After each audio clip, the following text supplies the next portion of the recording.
বাড়িতে ছিলাম এবং যখন বগুড়া হসপিটালে ভর্তি করানো হয় সেই হসপিটালেও আমি ছিলাম। ইভেন ঢাকা নিয়ে আসছি কিন্তু আমি ছিলাম এবং আমার ছোট ভাই ছিল। আসসালামু আলাইকুম বন্ধুরা, আশা করি সবাই ভালো আছেন। এই মুহূর্তে ভাইরাল বিষয় চলছে হিরো আলম এবং রিয়ামণিকে নিয়ে।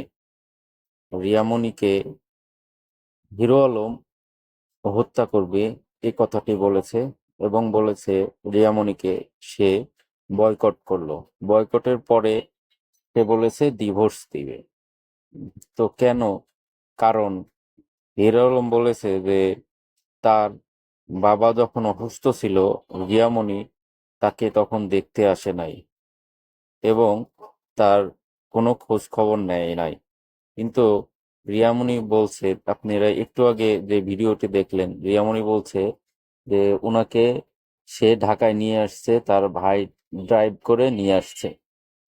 দুইজন দুই রকম কথা বলছে। আসলে কার কথা সঠিক সেটা বোঝা মুশকিল। তারপরে বলছে যে যখন সে তার বাবা হিরো আলমের বাবা অসুস্থ ছিল তখন বিভিন্ন প্রোগ্রামে গিয়েছে এবং প্রোগ্রাম করেছে এবং কিছু স্ক্রিনশট দেখিয়েছে হিরো আলম।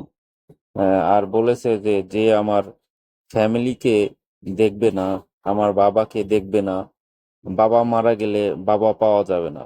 হ্যাঁ, বউ চলে গেলে বউ পাওয়া যাবে। বউয়ের কাছে ভালো হওয়া যায় তখনই যখন বউয়ের কথা শোনা যায়। বউয়ের কথা না শুনলেই তখন সে খারাপ। রিয়ামণি আরো বলেছে যে তার বাবার মৃত্যুর খবর শুনে যখন তার ভাইয়ের মাধ্যমে হিরো আলমের খোঁজ নেওয়া হচ্ছিল, তখন হিরো আলম বলেছে যে তোমরা এখানে কেউ এসো না, আর রিয়া আসলে তাকে হত্যা করব। এটা রিয়ামণি বলেছে, সে রাগের বশে বলেছে। এখন কেন বলেছে, কি জন্য বলেছে আমি জানি না। রিয়ামণি কথা বলেছে কারণ আমি তার বাবার সেবা করেছি, বাবার সাথে ছিলাম, খোঁজ খবর এবং রিয়ামণি বলেছে তাকে বয়কটের কারণ তিনি জানে না, বলে বয়কট শব্দের অর্থ কি সে তাও জানে না। রিয়ামণি আরো বলেছে যে তার সম্পর্কে কেউ কখনো কমপ্লেন দেয়নি, কিন্তু হিরো আলমের বিরুদ্ধে কমপ্লেন আছে।